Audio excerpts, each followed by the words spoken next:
বাচ্চারা বলো তো দেখি এই বক্সে কি আছে?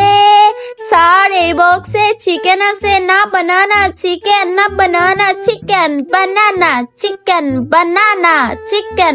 আরে এখানে চিকেনও নাই আর বানানাও নাই। আরে তুমি বলো এখানে কি আছে? স্যার এখানে গরম গরম খাসির রোস্ট আছে, এখানে গরম গরম খাসির রোস্ট আছে। আচ্ছা এসে খেয়ে নাও দেখি। আর যাই যাই, আমি আজকে চিকেন রোস্ট খাবো। দেখি তো এখানে কি আছে। অনেক খুশবু। ওয়াও, আজকে মজা মজা খাসির রোস্ট খাবো আমি। দেখি এখানে। বন্ধুরা, তোমরা যদি এই লেখাটাকে ভালোবেসে থাকো তাহলে আমার চ্যানেলটি এখনই সাবস্ক্রাইব করে দাও এবং কমেন্টে গিয়ে আই লাভ ইউ আল্লাহ লিখে দাও। এখানে কি আছে? আরে বাপরে বাপ, বাঁচাও, এখানে তো সাপ।